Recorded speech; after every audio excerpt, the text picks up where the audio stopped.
हमारे जीवन में अक्सर ऐसे क्षण आते हैं जब हम दुविधा में होते हैं और सही समय पर सही निर्णय नहीं ले पाते। ऐसे में श्रीमद् भागवत गीता के श्लोक में मनुष्य के जीवन की हर समस्या का हल छिपा है। अगर आपको अपनी जिंदगी में कोई दुख हो या कोई परेशानी हो या आप किसी ऐसे रास्ते में फंस गए हैं जिसके दो मार्ग हैं और आपको समझ नहीं आ रहा है आपको कौन सा रास्ता चुनना चाहिए, तो आज का ये वीडियो आप लोगों के लिए खास होने वाला है। भागवत गीता का उपदेश सुनते ही आपकी सारी परेशानियां एकदम से हल हो जाएगी और आप बहुत शांत महसूस करेंगे।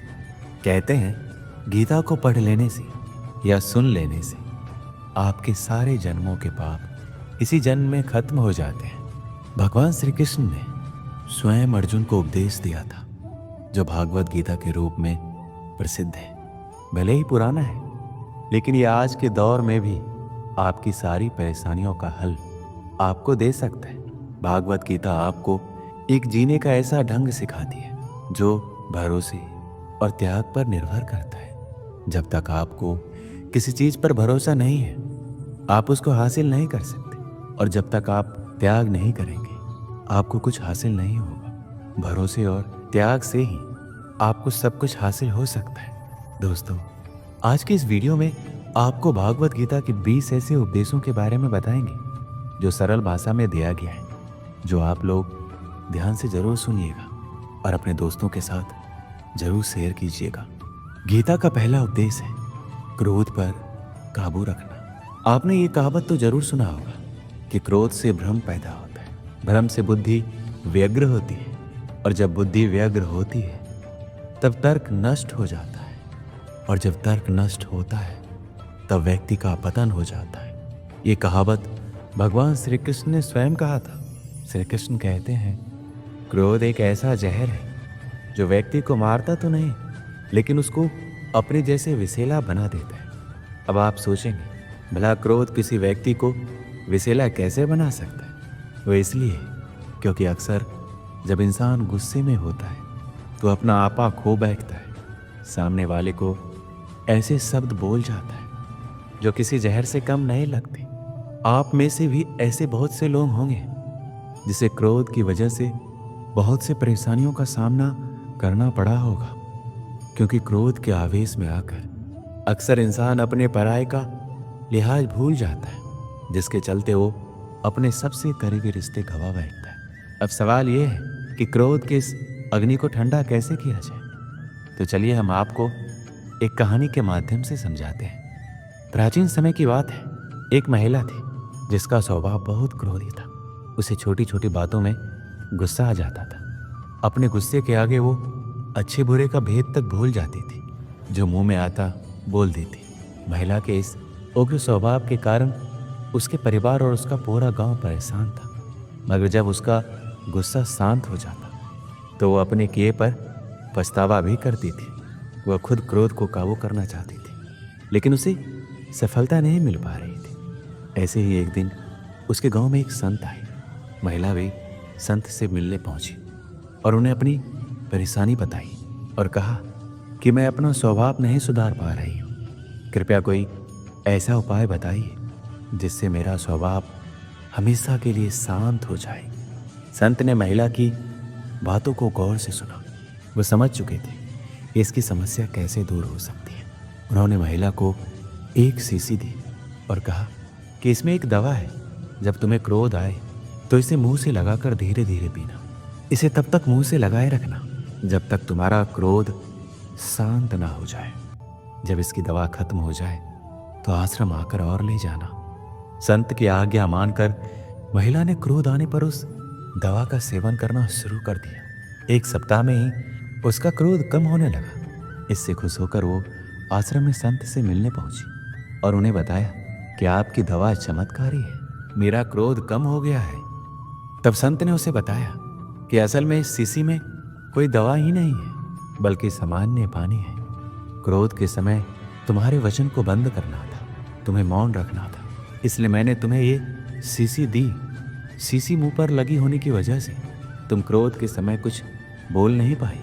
इससे सामने वाले लोग तुम्हारी बातों से बच गए तुम्हारे चुप रहने से बात बिगड़ने से बच गई। इसलिए दोस्तों, आपको जब भी गुस्सा आए तो कुछ समय के लिए आप शांत हो जाइए और मौन होने का प्रयास करें। इससे आपका क्रोध शांत हो जाएगा। भागवत गीता का दूसरा उपदेश है देखने का नजरिया। भगवान श्री कृष्ण कहते हैं, हालात को देखने का नजरिया तय करता है कि हमारा भविष्य कैसा होगा। जो लोग नकारात्मक सोचते हैं उनके जीवन में कई तरह की परेशानियां बढ़ने लगती हैं। जिस तरह हम लोगों की सोच एक जैसी नहीं हो सकती, उसी तरह चीजों को देखने और उन्हें समझने का हमारा नजरिया भी एक जैसा नहीं हो सकता। कोई इंसान ऐसा होता है जो हमेशा अच्छी चीजें सोचता है, तो कोई ऐसा होता है जिसके दिमाग में हमेशा बुरे विचार ही आते हैं। उसी तरह कोई व्यक्ति ऐसा होता है जिसमें कुछ ना कुछ अच्छा ही जरूर होता है, लेकिन कोई ऐसा भी होता है जो हर चीज में कमियां ही निकालता है। दोनों ही सिचुएशन में दो अलग अलग तरह की सोच रखने वाले व्यक्तियों को लगता है कि वो सही है। सही सोचने वाले को लगता है कि वो सही सोच रहा है, और गलत सोचने वाले को लगता है कि वो भी सही सोच रहा है। लेकिन कहीं ना कहीं दोनों में से कोई एक व्यक्ति ही सही है। मैं आपको एक छोटी सी कहानी के माध्यम से समझाता हूँ हमारा लोगों और जिंदगी के प्रति नजरिया कैसा होना चाहिए। पुराने समय में एक शराबी व्यक्ति के दो बेटे थे। उसकी पत्नी की मृत्यु हो चुकी थी। जब बच्चे थोड़े बड़े हुए तो वो भी पिता की नशे की लत से परेशान रहते थे। एक दिन पिता की भी मृत्यु हो गई। जब दोनों लड़के बड़े हुए तो बड़ा भाई तो शराबी हो गया, लेकिन छोटा भाई पढ़ लिख कर समाज का सम्मानित व्यक्ति बन गया था। दोनों भाइयों को देखकर लोग आश्चर्य करते थे कि एक भाई बेकार है, शराब पीते रहता है, लेकिन दूसरा भाई इतना समझदार और सफल इंसान कैसे बन गया। एक दिन कुछ लोगों ने बड़े भाई से पूछा कि तुम दिन भर शराब पीते हो, लोगों से बिना वजह झगड़ा करते हो, इसकी वजह क्या है? तुम ऐसे किस वजह से बन गए? शराबी व्यक्ति ने उत्तर दिया कि आज मैं जो कुछ भी हूँ उसके जिम्मेदार मेरे पिता हैं। वो हमेशा शराब पीते थे, घर में झगड़ा करते थे। उन्हें देखकर मैं भी उनके जैसा ही हो गया हूँ। वो लोग छोटे भाई के पास पहुंचे। लोगों ने कहा, तुम्हारा बड़ा भाई तो शराबी है, वो कुछ काम भी नहीं करता, लेकिन तुम एक सफल और प्रसिद्ध इंसान बन गए हो, इसकी वजह क्या है? सफल व्यक्ति ने कहा, मैं आज जिस मुकाम पर हूँ उसकी वजह मेरे पिता है। ये बातें सुनकर लोगों को बहुत हैरानी हुई। दोनों लड़कों के अच्छे बुरे हालात के लिए इनके पिता जिम्मेदार कैसे हो सकते हैं? लोगों ने छोटे भाई से ये प्रश्न पूछा। उस व्यक्ति ने बताया, मेरे बड़े भाई ने पिता की बुरी आदतों को अपना लिया, लेकिन मैंने शुरू से ही सोच लिया था कि मुझे पिता की तरह शराबी नहीं बनना है। मैं ऐसा काम नहीं करूँगा जिससे दूसरों को तकलीफ होती है। इसलिए मैंने खूब पढ़ाई की और आज मैं एक सफल व्यक्ति हूँ। दोस्तों, हमें परिस्थितियों को सकारात्मक सोच के साथ देखना चाहिए। अगर हम अच्छा सोचेंगे तो अच्छा ही होगा। जो लोग नकारात्मक सोचते हैं उनके जीवन में परेशानियां बनी रहती हैं। दूसरों की गलतियों से सीख लेकर सकारात्मक सोच के साथ आगे बढ़ेंगे तो सफलता जरूर मिलती है। भागवत गीता का तीसरा उपदेश है मन पर नियंत्रण। भगवान श्री कृष्ण के इस उपदेश में मन को नियंत्रित करने के बारे में बताया गया है, क्योंकि मन चंचल है, किंतु ये हमारे अधीन है और हमारी अनोखी शक्ति है, जिसके सही उपयोग से हम किसी भी बाधा को पार कर सकते हैं। आपका दिमाग आपके जीवन में अच्छाई के निर्माण के लिए सबसे महत्वपूर्ण है, लेकिन अगर इसका सही उपयोग नहीं किया जाए तो यह आपके जीवन का सबसे विनाशकारी बल भी हो सकता है। आपका मन विशेष रूप से आपके विचार आपके जीवन को प्रभावित करते हैं, और इसलिए जीवन को सही तरह से जीने के लिए हमारा मन पर पूरा प्रभाव होना चाहिए और ये हमारे अनुकूल ही कार्य करना चाहिए। भागवत गीता में भगवान श्री कृष्ण कहते हैं, मन का बेचैन होना उसका स्वभाव है। हमारे मन को लगता है अगर वह अलग अलग बातों के बारे में सोचता रहेगा तो हमें आने वाली हर मुश्किल और मुसीबत से बचा लेगा, पर ऐसा होता नहीं है। हम अपने जीवन का काफी अधिक समय सोच विचार करके परेशान होने में निकाल देते हैं। क्या आप कौवे को कह सकते हैं कि कौ कौ की आवाज ना करें?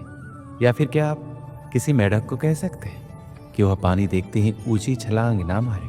हमारे मन का भी कुछ ऐसा ही जीवन में कुछ भी होता है, अच्छा या बुरा, हमारा मन उस पर काँव काँव करने लगता है। काँव काँव से मेरा मतलब है चिंता करना, व्याकुल होना। कोई बुरी बात होती भी नहीं है और मन परेशानी की ऊंची ऊंची लपटें लेने लगता है। कभी कभी तो मुझे ऐसा लगता है कि हम में से कई लोग सिर्फ परेशान होने के लिए जीते हैं। सारी परेशानी, पीड़ा, दुविधा अक्सर हमारी मन की बनाई हुई कहानियाँ होती है। इस बात को ध्यान रखें कि आपकी परेशानी सिर्फ आपके मन की एक स्थिति है। इससे छुटकारा पाने के लिए मन को शांत रखते हुए सही उपायों पर काम भी आपको ही करना होगा। अगर आप चाहते हैं कि आपका मन शांत हो तो आपको एक कहानी के माध्यम से मैं समझाता हूँ। एक सेठ के पास बहुत धन संपत्ति थी, किंतु फिर भी उसके मन को शांति नहीं थी। एक दिन किसी व्यक्ति ने बताया कि किसी नगर में एक साधु रहता है। वो लोगों को ऐसी सिद्धि देता है जिससे मनचाही वस्तु प्राप्त हो जाती। सेठ उस साधु के पास जाकर बोला, महाराज, मेरे पास बहुत पैसा है लेकिन मन की शांति नहीं है। साधु ने कहा, बेटा, जैसा मैं करूं उसे चुपचाप देखते रहना, इससे तुम्हारे मन में शांति करने की युक्ति मिल जाएगी। अगले दिन साधु ने सेठ को कड़ी धूप में बिठाए रखा और खुद कुटिया में चले गए। सेठ गर्मी से बेहाल हो गया मगर चुप रहा। दूसरे दिन साधु ने उसे कुछ भी खाने पीने को नहीं दिया और स्वयं तरह तरह के पकवान खाता रहा। सेठ इस दिन भी चुप रहा। तीसरे दिन सेठ गुस्से में वहां से जाने लगा तो साधु बोला, क्यों, क्या हुआ? इस बात पर सेठ बोला, महाराज, मैं यहाँ बड़ी आशा लेकर आया था किंतु मुझे यहाँ निराशा ही मिली। इस बात के उत्तर पर साधु ने कहा, मैंने तो तुम्हें शांति की युक्ति बता दी। पहले दिन जब मैंने तुम्हें धूप में बैठने के लिए कहा और मैं स्वयं कुटिया में बैठा तो तुम्हें बताया कि मेरी छाया तुम्हारे काम नहीं आएगी। मैंने तुम्हें भूखा रखा और खुद भरपेट खाया। उससे मैंने तुम्हें समझाया कि मेरी साधना से तुम्हें सिद्धि नहीं मिलेगी। उसी तरह शांति भी तुम्हें अपनी मेहनत और पुरुषार्थ से ही मिलेगी। मैं तुम्हारे मन को शांत नहीं कर सकता, उसके लिए तुम्हें खुद ही मन की शांति प्रदान करने वाले काम करने होंगे। यह सुनकर सेठ की आंखें खुल गईं और वह साधु से आशीर्वाद लेकर अपने घर चला गया। दोस्तों, मन को शांत करने के लिए आपको क्रोध और बुरी बातों से बचना होगा। जब तक मन में क्रोध और बुरी बातें चलती रहेगी तब तक उसमें प्रेम और शांति नहीं प्रवेश कर सकती। भागवत गीता का चौथा उपदेश है खुद का आदि। भागवत गीता में भगवान श्री कृष्ण कहते हैं, जिंदगी में सफल होने के लिए पहला काम खुद को पहचानना होता है। अर्थात सफलता का पहला सीढ़ी खुद को पहचाने। खुद को पहचान कर आप जीवन में अवश्य सफल हो सकते हैं। खुद को पहचानने का मतलब यदि संक्षिप्त शब्दों में कहूँ तो खुद को पहचानने का आशय आपके और आपके लक्ष्य के बीच में जो बाधाएं, परेशानी, रुकावटें, निराशा और असफलता आती है उस पर विजय प्राप्त करने के लिए खुद को पहचानना आवश्यक होता है। हमें खुद को पहचानने के लिए हमें सबसे पहले अपने आप से बातें करनी होगी। अर्थात सबसे पहले हम खुद को पहचानने की कोशिश करेंगे कि मैं कौन हूँ, मैं कैसे हूँ, मेरा अस्तित्व क्या है, मेरे अंदर कौन कौन सी क्षमताएं हैं, मेरे अंदर कौन कौन सी कमियां हैं, मेरे अंदर कौन कौन सी अच्छाइयाँ हैं, मेरी सोच कैसी है, मेरे विचार कैसे हैं, मेरे जीवन का उद्देश्य क्या है, मेरी जिंदगी का लक्ष्य क्या है, क्या जो मैं वर्तमान में कार्य कर रहा हूँ इससे मेरे उद्देश्य पूरे हो सकते हैं, क्या मैं अपने लक्ष्य तक पहुँच सकता हूँ। यदि मेरे इस कार्य से मेरे उद्देश्य पूरे नहीं हो रहे और मैं अपने लक्ष्य तक नहीं पहुँच पा रहा हूँ तो मुझसे ऐसी क्या गलतियाँ हो रही हैं जो मैं अपने ही उद्देश्य की पूर्ति करने और लक्ष्य तक पहुँचने का बाधक बन गया हूँ। खुद को पहचान पाने में असफल होने के कारण दुनिया में ज़्यादातर इंसान खुद को जानने के बजाय दूसरों को जानने के पीछे लगा रहता है और दूसरों को जानने में अपना पूरा दिमाग, अपना पूरा समय, अपना पूरा ताकत लगाता रहता है। फिर भी वह सामने वाले इंसान को नहीं जान पाता। यदि इंसान दूसरे को जानने के बजाय खुद को जानने में अपना पूरा दिमाग, अपना पूरा समय और अपना पूरा ताकत लगा दे तो कहना ही क्या, वह कुछ ऐसा कर जाएगा कि दुनिया उसके कदमों में होगी। उस इंसान को खुद पता नहीं चलेगा कि उसने ऐसा क्या कारनामा कर दिया। इसलिए उठो, जागो और अपने आप को पहचानो, अपनी ताकत को पहचानो। तभी आप इतिहास रच सकते हैं। भागवत गीता का 5वां उपदेश है खुद का निर्माण। श्री कृष्ण कहते हैं कि मानव जीवन अनमोल है, इस बात से कोई इनकार नहीं करता, परंतु ये भी विडंबना है ईश्वर अंश रूपी शरीर को हम उतना मान सम्मान नहीं करते जितना वास्तव में हमें करना चाहिए। ये सच है, शरीर के ऊपरी सौंदर्य की चिंता बहुत करते हैं, किंतु इस शरीर के भीतर बैठे ईश्वर और उसके निवास रूपी मंदिर के प्रति कभी सचेत होना ही नहीं चाहते। इसलिए हम भौतिक सुख दुख के चक्रव्यूह में उलझे रह जाते हैं और खुद के निर्माण के प्रति लापरवाह बने रहते हैं, जिसका खामियाजा न केवल खुद हमें बल्कि परिवार, समाज, राष्ट्र और समूचे संसार को किसी न किसी रूप में भुगतना ही पड़ता है। आज की अगर सबसे बड़ी जरूरत की बात करें तो वह है खुद के निर्माण की। हमें सोचना ही होगा कि हम अपना निर्माण कैसे करें। ईश्वर ने हमें सर्वश्रेष्ठ बनाया है, सिर्फ इतना मानने भर से हम श्रेष्ठ नहीं हो गए। हमें अपने मन, वचन, कर्म से भी श्रेष्ठ बनना ही होगा। जब तक हम खुद को ईश्वर की एक इकाई मानकर विचार नहीं करेंगे तब तक हमारा या आपका भला नहीं हो सकता। हमें अपने शरीर रूपी मंदिर और उसके भीतर बैठे जीव तत्वों को महत्व देना, उसकी स्वच्छता, उसके प्रति समर्पण भाव का अनुकरण बनाए रखना ही होगा। हम जितनी चिंता बाह्य निर्माण की करते हैं उससे कहीं अधिक चिंता स्वयं निर्माण की भी करनी होगी। इसके लिए हमें सिर्फ अच्छाइयाँ और सकारात्मक बिंदुओं पर ही ध्यान केंद्रित करना होगा। हमें औरों के साथ साथ अपने आप के भी अच्छे गुणों पर ध्यान देना होगा। हम सभी सर्वशक्तिमान परमात्मा के संतान हैं। शक्तिशाली परमात्मा के सारे गुण हमारे अंदर विद्वान हैं। उन शक्तियों का सही प्रयोग करके हम अपना निर्माण कर सकते हैं और अपना सुंदर निर्माण के साथ ही हम अपने परिवार, समाज, राष्ट्र तथा पूरी सृष्टि का निर्माण कर सकते हैं। आइए आज हम अपने जीवन के स्वयं निर्माण की पहली सुबह मानकर जुट जाएं और सबसे पहले खुद के निर्माण के लिए प्रयास करें। विश्वास कीजिए, असंभव जैसा भाव संभव की सबसे बड़ी बाधा है। इसलिए असंभव को ताले के अंदर बंद कर सिर्फ संभव के मंत्र का मंत्रोच्चार कीजिए। याद रखिए, आपकी पहचान आप नहीं, आपका व्यक्तित्व, कृतित्व ही रेखांकित करने वाला है। इसके लिए स्वयं निर्माण के सिवा कोई रास्ता ही नहीं है। भागवत गीता का 6वां उपदेश है कर्म करो, फल की चिंता मत करो। श्री कृष्ण ने भागवत गीता में कर्म और फल के बीच एक संबंध बताते हुए कहते हैं कि हमें कर्म करना चाहिए लेकिन फल की चिंता नहीं करनी चाहिए। यह इसलिए है क्योंकि हम अपनी कर्म फल के बारे में पूर्वानुमान लगा सकते हैं लेकिन फल निश्चित नहीं होता है। इसलिए फल की चिंता करना निरर्थक है और उससे हमें अत्यधिक चिंता और तनाव का सामना करना पड़ता है।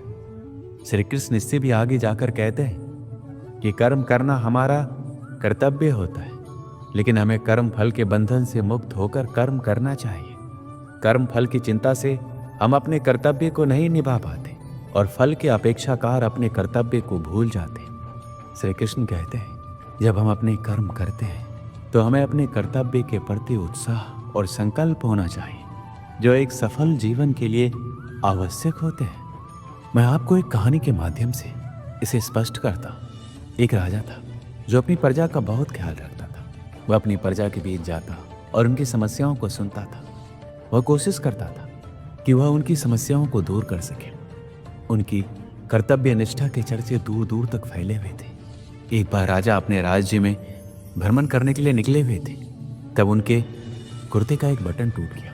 यह देखकर राजा ने अपने मंत्री को तुरंत बुलाया और उसे आदेश दिया कि गांव से एक अच्छे दर्जी को बुला लाए और उनके कुर्ते का बटन लगा दे। यह सुनकर मंत्री ने गांव में दर्जी की खोज शुरू कर दी। संयोग से उन्हें एक दर्जी भी मिल गया। गांव में उसकी एक छोटी सी दुकान थी। उस दर्जी को जल्दी ही राजा के पास लाया गया। उस दर्जी से राजा ने कहा, क्या वो उसके कुर्ते के बटन सिल सकता है? दर्जी ने कहा, यह तो बड़ा ही आसान काम है। दर्जी ने अपने थैले से धागा निकाला और कुर्ते का बटन लगा दिया। राजा बेहद खुश हुआ और उससे पूछा कि वह उन्हें कितने पैसे दे। इस पर दर्जी ने कहा कि इतने से काम के लिए वो पैसे नहीं ले सकता। इस पर राजा ने कहा वो इसकी कीमत जरूर देंगे। दर्जी ने सोचा उसने तो बस धागा ही लगाया, तो उसके 2 रुपए मांग लेता हूँ। फिर दर्जी ने सोचा कहीं राजा ये ना सोचे इतने से काम के 2 रुपए तो गांव वालों से कितना पैसा लेता होगा। यह सब सोचकर दर्जी ने कहा कि वह अपनी इच्छा से जो भी देंगे ले लेगा। यह सुनकर राजा ने अपनी हैसियत के मुताबिक उसे 2 गांव देने का फैसला किया। राजा ने कहा कहीं समाज में उसका रुतबा छोटा ना हो जाए, इसलिए उसने यह आदेश दिया। दर्जी ने मन में सोचा कि कहाँ वो 2 रुपए मांग रहा था और वो 2 गांव का मालिक बन गया। दोस्तों, हम सभी अपनी क्षमता के अनुसार सोचते हैं, लेकिन भगवान हमें अपने हिसाब से सब कुछ देते हैं। हम छोटा मांगते हैं, कई बार भगवान हमें उनके देने की क्षमता के आधार पर कुछ अच्छा और बड़ा दे देते हैं। इसलिए गीता में श्री कृष्ण ने कहा है कि कर्म करो, फल की इच्छा मत करो, और यही इस कहानी का सार भी है। भागवत गीता का 7वां उद्देश्य है लक्ष्यों को हमेशा याद रखें। भागवत गीता में श्री कृष्ण कहते हैं किसी भी लक्ष्य को निर्धारित करने से पहले खुद से 3 सवाल करें। पहला, आप उस काम को क्यों करना चाहते हैं? दूसरा, इसका क्या परिणाम होगा? तीसरा, आपको इसमें सफलता मिलेगी? यदि तीनों सवालों के जवाब आपको आश्वस्त करने वाले हो तभी उस लक्ष्य की ओर कदम बढ़ाएं।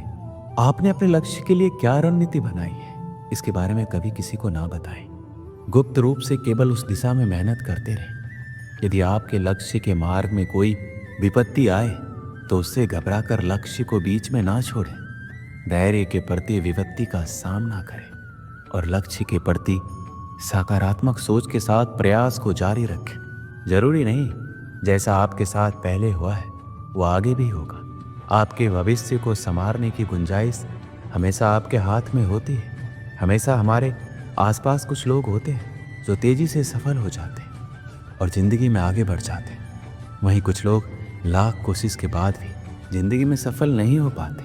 उन्हें सबसे पहले अपने लक्ष्यों को तय करने की जरूरत होती है, जिससे कि पता चल सके कि किस दिशा में आगे बढ़ना और मेहनत करना है। जिंदगी में सफल होने के लिए अगर लक्ष्य तय करने में दिक्कत होती है तो इन बातों को हमेशा याद रखें।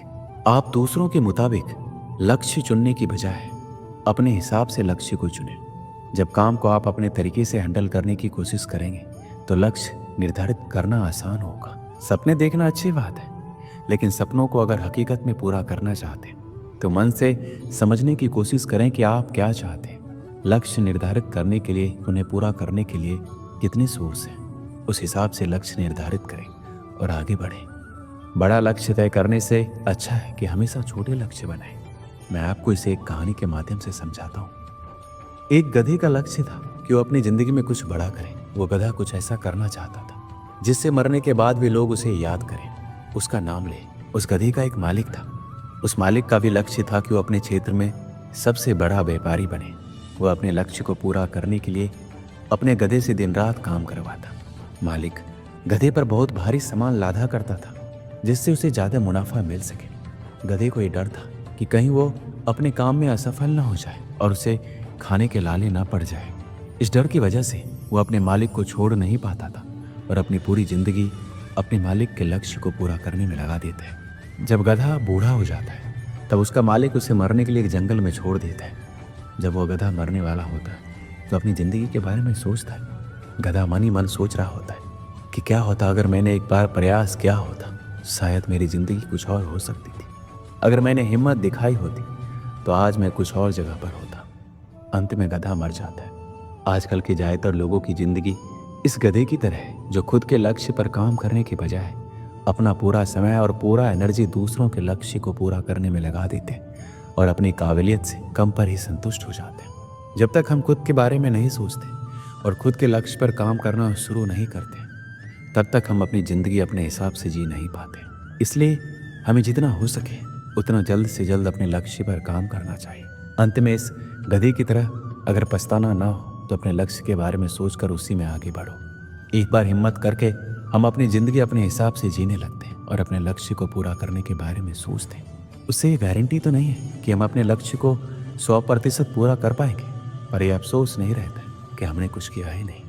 इसलिए अपनी काबिलियत को पहचानो और अपने लक्ष्य को पूरा करो। भागवत गीता का 8वां उपदेश है वर्तमान में जीना सीखो। भागवत गीता में कहा गया है कि अतीत का भय और भविष्य की चिंता व्यक्ति को इतना परेशान कर देती है कि वह चैन से जी नहीं पाता है। कभी कभी तो वह अपना मानसिक संतुलन खो बैठता है। हमें ये नहीं भूलना चाहिए कि अपराध और चिंता मनुष्य की प्राकृतिक भावनाएं हैं, लेकिन इनसे ग्रस्त हो जाना अथवा ये सोच लेना इनसे छुटकारा मिलना बहुत मुश्किल है, ये ठीक नहीं है। इसी सोच का परिणाम और प्रभाव व्यक्ति के मन मस्तिष्क को अस्थिर बनाए रखता है। इसके लिए मनुष्य को अपनी सोच की सीमा का विस्तार करना चाहिए। अतीत में मत डूबो। इस क्षण हमारे पास केवल वर्तमान क्षण है। हम अतीत को जी नहीं सकते या बदल नहीं सकते, और भविष्य काल्पनिक है। वर्तमान क्षण ही हमारे पास है।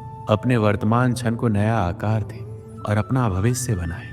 हमारा समय सीमित है, इसे अतीत के बारे में पछतावा या भविष्य की चिंता में बर्बाद ना करें। एक योजना बनाएं, उस पर अमल करें और बेहतर कल के लिए अपने आज का पूरा उपयोग करें। आप आज जो करते हैं वही आपका कल निर्धारित करता है।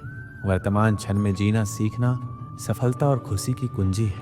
आज काम शुरू करने का सबसे अच्छा दिन है, क्योंकि आज हमारे पास जो कुछ भी है वह सब काल्पनिक है। हमारा अतीत हमें सर्वोत्तम सबक सिखाता है। बस इससे सीखो और आगे बढ़ते रहो और अपने आज को बेहतर, आनंदमय और पूर्ण बनाने का प्रयास कर सकते हैं। भागवत गीता का 9वां उपदेश है, खुद पर विश्वास रखें।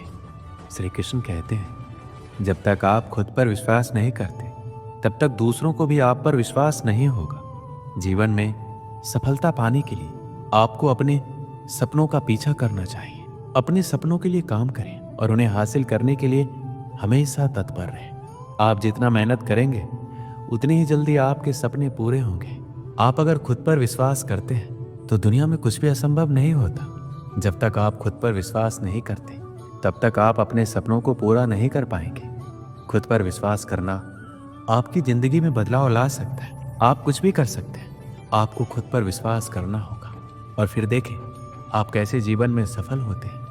अगर किसी को खुद पर भरोसा हो तो कोई भी कठिन काम आसानी से पूरा किया जा सकता है। रामायण में ऐसा ही एक प्रसंग है, जब वानर सेना माता सीता की खोजबीन करते हुए जब समुद्र तट तक पहुंची तो विशाल समुद्र को पार कर लंका जाना कठिन प्रतीत होने लगा। तब अंगद ने कहा, मैं समंदर के उस पार लंका में तो जा सकता हूँ और वापस लौटकर आ पाऊंगा, इस पर मुझे संदेह है। अंगद को अपनी क्षमता और योग्यता पर भरोसा नहीं था। तब जामवंत ने हनुमान के उसकी क्षमताओं और शक्ति को याद दिलाया और कहा कि आप लंका जाकर सीता जी का पता लगा कर आए। हनुमान ने पूरे आत्मविश्वास के साथ हामी भरी और कहा कि मैं अभी जाता और रावण सहित सभी राक्षसों का संहार करके माता सीता को लेकर आता। तब जामवंत जी ने कहा कि रावण और दूसरे राक्षसों का संहार भगवान राम स्वयं करेंगे। आप तो माता सीता का पता लगाकर आइए। तभी हनुमान जी एक ही छलांग में समुद्र पार कर जाते हैं। रास्ते में सुरसा और सिंहिका ने उन्हें रोकने की कोशिश भी की, मगर उनका आत्मविश्वास जरा कम नहीं हुआ और वो लंका पहुंचे। वहां कई राक्षसों का संहार किया और अशोक वाटिका में सीता जी को देखा, फिर लौट आए। दोस्तों, जब हम किसी ऊंचे मुकाम की तरफ जाते हैं तो मन में आशंकाएं और भय जरूर आ जाते हैं, मगर हमें इनसे पार पाने के लिए अपने भीतर के भरोसे को मजबूत रखना चाहिए। उत्साह के साथ लक्ष्य की ओर बढ़ने से भीतर का भरोसा भी मजबूत होता है। अगर हमें अपनी क्षमता पर यकीन हो जाए तो कोई भी लक्ष्य आसानी से पाया जा सकता है। अगर आपको खुद पर विश्वास नहीं है तो आप डरपोक हैं। क्या आपने कभी सोचा है कि पर्वतारोही, खिलाड़ी आदि भी दूसरे लोगों की तरह ही होते हैं, फिर भी वो इतने कठिन लक्ष्य आसानी से कैसे पा लेते हैं? इसका जवाब है आत्मविश्वास, खुद पे भरोसा। भागवत गीता का 10वां उपदेश है, संगत का असर। भगवान श्री कृष्ण कहते हैं, संगत का असर सब कुछ बदल देता है। संगत के कारण चाल ढाल, पहनावा, खान पान, बात करने का तरीका, चरित्र आदि में बदलाव आ जाता है। हमारी संगति का जीवन में गहरा असर पड़ता है। इसलिए संगत अच्छे लोगों का करना चाहिए, जिससे उनकी अच्छाई को हम ग्रहण कर सकें।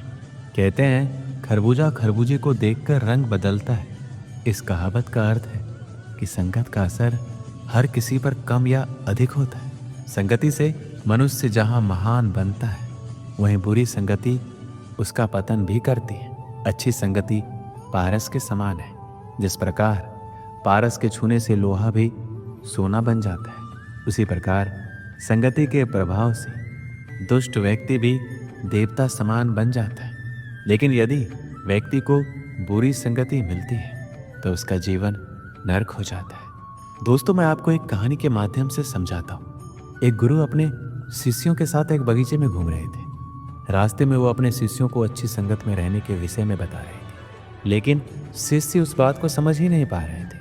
तभी गुरुजी ने पूरे बगीचे में नजर घुमाई और उन्होंने फूलों से भरा एक गुलाब का पौधा देखा।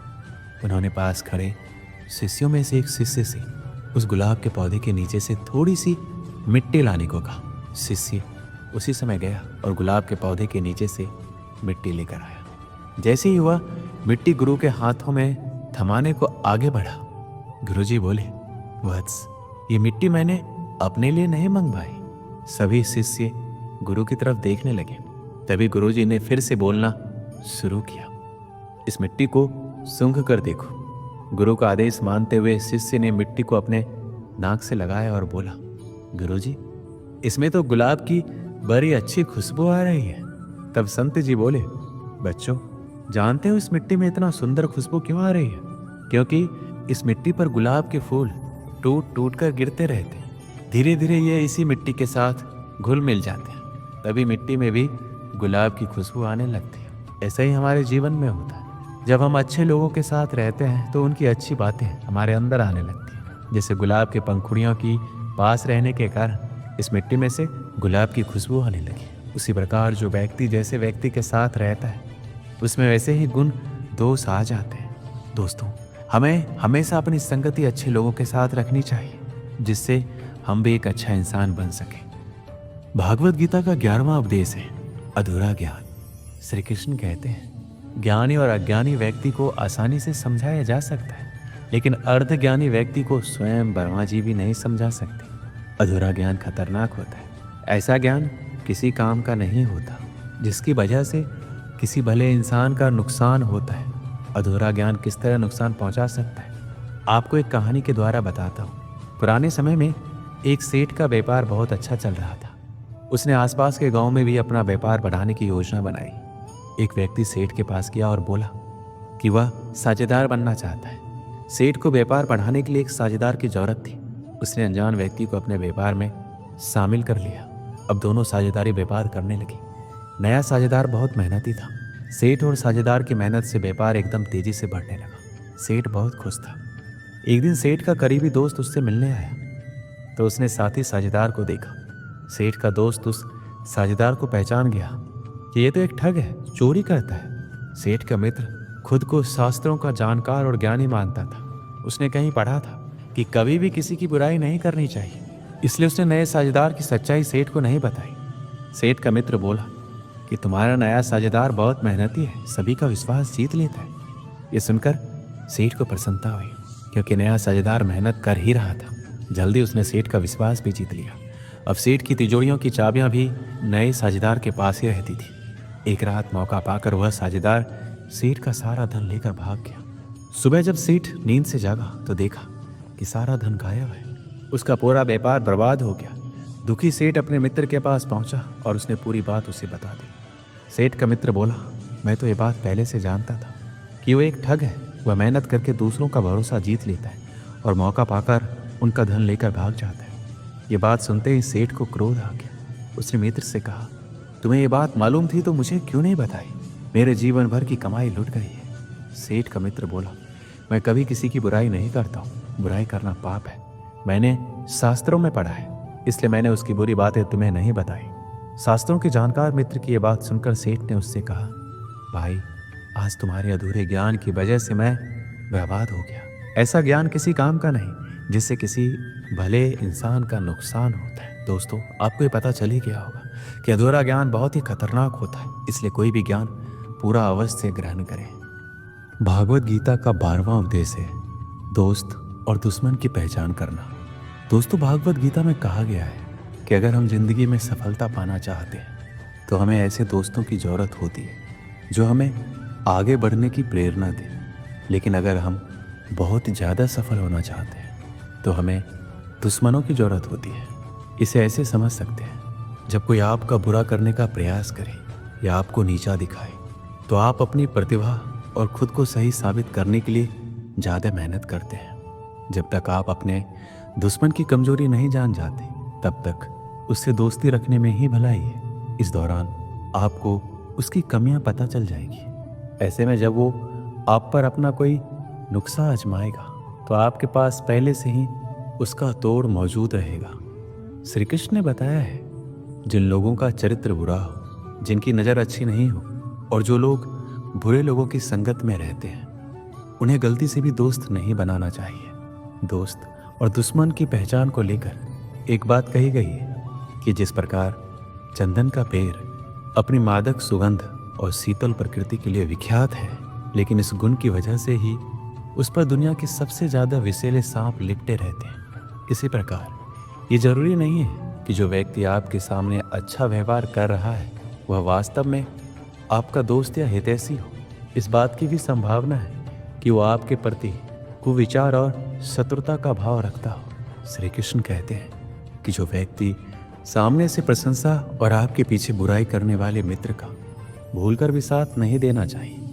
ऐसे मित्र सामने से मधुर व्यवहार करते हैं और आपको खुश करने की कोशिश करते हैं, लेकिन जैसे ही इन्हें मौका मिलता है ऐसे मित्र आपको नुकसान पहुंचाते हैं। ऐसे मित्र दुश्मन से भी ज़्यादा खतरनाक होते हैं। एक दिन दो दोस्त राहुल और केशव बातें करते हुए जा रहे थे। हालांकि वो दोनों पक्के दोस्त थे, पर अचानक किसी बहस में पड़ गए और राहुल ने केशव को थप्पड़ मार दिया। थप्पड़ लगने के बाद केशव ने कुछ नहीं कहा, बस नीचे पड़ी रेत पर लिख दिया, मुझे चोट लगी है क्योंकि आज मेरे दोस्त ने मुझे थप्पड़ मारा है। 2 दिनों बाद दोनों दोस्त फिर मिले। इस बार उन्होंने नदी में नहाने जाने का प्रोग्राम बनाया। अगली सुबह दोनों नदी में नहाने पहुंचे। जब वो नहा रहे थे तो केशव का पैर फिसला और वो डूबने लगा। जब राहुल ने उसे डूबता देखा तो झट से उसे बचाने के प्रयास में लग गया और उसे बचा लिया। बचाए जाने के बाद केशव ने पत्थर पर लिखना शुरू किया, आज मुझे मेरे सबसे अच्छे दोस्त ने बचाया। केशव ने पूछा, जब मैंने तुम्हें थप्पड़ मारा तो तुमने रेत पर लिखा और जब मैंने तुम्हें बचाया तो तुमने पत्थर पर लिखा, ऐसा क्यों? इस पर केशव ने जवाब दिया, जब लगे कि दोस्त से कोई गलती हुई है, उसने हमें कोई चोट पहुंचाई है या हमें किसी बात का बुरा लगा हो, तो अच्छा होगा कि हम रेत पर लिख दें, क्योंकि ये हवा के साथ मिट जाएगा। लेकिन जब आपका दोस्त आपके साथ कुछ अच्छा करे तो हमेशा पत्थर पर लिखे, ताकि इसे हमेशा याद रखा जा सके। दोस्तों, जहाँ दोस्ती होती है, प्यार होता है, वहाँ थोड़ी बहुत बहस लड़ाई भी होती है। यदि उस बात को हम अपने दिल पर लगा लें तो फिर दोस्ती या कोई भी रिश्ता कैसे चल पाएगा? एक दोस्त आपसे लड़ भी सकता है, आपके लिए लड़ भी सकता है। एक तरह आप उसकी गलती को नज़रअंदाज करें और दूसरी तरफ उसकी अच्छाई को हमेशा याद भी रखें। भागवत गीता का 13वां उपदेश है, हमेशा हमें अपने धर्म के अनुसार काम करना चाहिए। यदि कोई बच्चा विद्यार्थी है तो उसे पढ़ने में ही ध्यान लगाना चाहिए। सैनिक को अपने देश की रक्षा, राजा को अपने प्रजा की रक्षा, माता पिता को अपने संतानों को प्रेम, बच्चों को अपने बूढ़े माँ बाप की सेवा तथा शासक को शासन करना चाहिए। दोस्तों, ये कहना चाहते हैं कि हर व्यक्ति अपने कर्म यानी अपनी ड्यूटी को सही रूप से करेगा तो इस समाज में हमेशा संतुलन बना रहेगा, फिर कभी भी किसी को किसी से परेशानी नहीं होगी। भागवत गीता का 14वां उपदेश है, अहंकार और घमंड। श्री कृष्ण कहते हैं कि इस दुनिया में ज़्यादातर लोग अपने अहंकार के कारण ही बर्बाद हो जाते हैं। वो विश्वास या भरोसे से ज़्यादा अपने अहंकार को महत्व देते हैं। आदमी का अहम और वहम दोनों उसे सफलता की सीढ़ियाँ चढ़ने नहीं देता, क्योंकि एक अहंकारी आदमी की दुनिया उससे शुरू होती है और अंत भी उसी पे होती है। अक्सर मेरी माँ मुझसे कहा करती है, जिंदगी में कितने भी बड़े मुकाम पर पहुंच जाओ, कितने भी बड़े आदमी क्यों ना बन जाओ, मेरी एक बात हमेशा याद रखना, बड़ी सफलताओं को अपने दिमाग में घर करने मत देना, कभी भी घमंड मत करना, क्योंकि घमंड का घर हमेशा खाली रहता है। घमंडी इंसान के पास कोई भी व्यक्ति रहना पसंद नहीं करता, क्योंकि एक अहंकारी व्यक्ति दूसरों को हमेशा नीचा दिखाने की कोशिश करता है। व्यक्ति को आम के फलों से लदे पेड़ की तरह होना चाहिए, जिसकी टहनी फलों से लदी और झुकी रहती है। जितने फल लगते जाते हैं वह उतना ही झुकता जाता है। बड़ी बड़ी सफलताएं मिलने का वास्तविक अर्थ वैसा ही है। हमें लदे हुए फलों की टहनियों की तरह विनम्रता से झुकना होगा। हम खुद पर गर्व कर सकते हैं, लेकिन घमंड नहीं। आप कड़ी मेहनत करते हैं और जब आप सफल होते हैं तब आपके अंदर एक विनम्र संतुष्टि की भावना पैदा होती है। इसे ही गर्व कहा जाता है। लेकिन जब आपकी सफलता आपके दिमाग पर चढ़ जाती है तब ये अहंकार का रूप ले लेती है।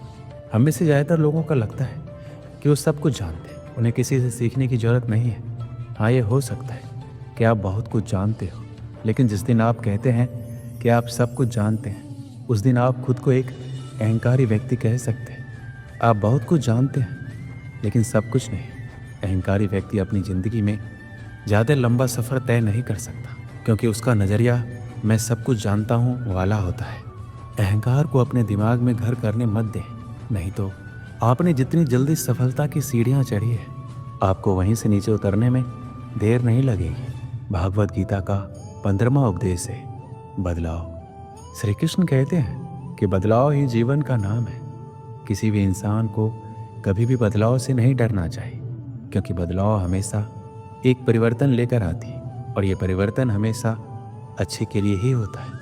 अगर जीवन में बदलाव ना हो तो हम वहीं रह जाएंगे जहाँ हम आज हैं। हम कभी भी आगे नहीं बढ़ पाएंगे। कभी कभी बदलाव या परिवर्तन हमें कष्ट भी देता है, पर यह कष्ट हमेशा के लिए नहीं रहते और आगे चलकर हमेशा सुख देते हैं। आपने नदी के पानी को कभी सड़ते हुए नहीं देखा होगा, क्योंकि नदी हमेशा परिवर्तित या बहती हुई रहती है, कभी रुकती नहीं है। लेकिन एक तालाब का पानी जब परिवर्तित नहीं होता है, जिसमें बदलाव नहीं आता है, वह धीरे धीरे सड़ जाता है। ठीक उसी तरह हमारे जीवन में परिवर्तन या बदलाव जरूरी है। जिस दिन ये बदलाव रुक जाएगा उस दिन हम नष्ट हो जाएंगे।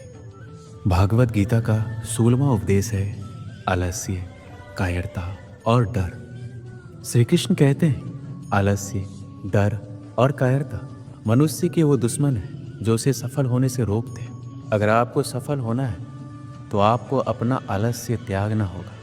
अगर आप आगे बढ़ना चाहते हैं तो आपको अपना डर छोड़ना होगा। एक आलसी और डरपोक व्यक्ति ना अपने लक्ष्य को पा सकता है, ना ही अपने सपनों को पूरा कर सकता है, और ना ही वह किसी युद्ध में विजय प्राप्त कर सकता है। इसलिए अगर आप अपने लक्ष्य को पाना चाहते हैं, अपने सपनों को पूरा करना चाहते हैं, तो अपनी ज़िंदगी से आलस्य और डर को निकाल दीजिए, क्योंकि डर आपको वह सभी काम करने से रोकता है जो आप करना चाहते हैं, और आलस्य आपको वह काम करने ही नहीं देता जो आप करना चाहते हैं। भागवत गीता का 17वां उपदेश है आत्मा। भागवत गीता में श्री कृष्ण युद्ध के मैदान में कहते हैं मनुष्य का शरीर विनाशी है, उसका कोई अस्तित्व नहीं, लेकिन मनुष्य का आत्मा अविनाशी है। आत्मा कभी नहीं मरता, ये सदा अमर रहती है। आत्मा को ना कोई शस्त्र मार सकता है, ना कोई अस्त्र मार सकता है। मनुष्य का शरीर मृत्यु के बाद 5 तत्वों में विलीन हो जाता है, लेकिन आत्मा दोबारा नए शरीर में जन्म लेती है। वह व्यक्ति कभी किसी के मरने का शोक नहीं मनाता, क्योंकि उसे पता है केवल शरीर मरा है, आत्मा तो जिंदा है। शरीर का नाश होने के बाद आत्मा दोबारा किसी अन्य शरीर का रूप लेगी। इस सृष्टि में जो भी जन्म लेता है वह निश्चित रूप से मरता है। ये सनातन सत्य है जिसे कोई टाल नहीं सकता। मनुष्य, पशु, पंछी, जीव, पेड़ पौधे, हर सांस लेने वाले प्राणी जन्म के साथ अपनी मृत्यु की भी तारीख लिखवा कर आते हैं। इस सत्य से परिचित होने के बावजूद जीवन पर्यंत सब कुछ पाने की लालसा करता है, और चीज को पाने के लिए मनुष्य जीवन भर संघर्ष करता है। जिसे पाने के लिए अपनों से लड़ जाने को तैयार रहता है, जिसे पाने के लिए सब कुछ कर जाता है। उनमें से कोई भी चीज मृत्यु के दौरान उसके साथ नहीं जाती। हर मनुष्य को जीवन के सत्य को अपनाकर संतुष्ट रहना चाहिए।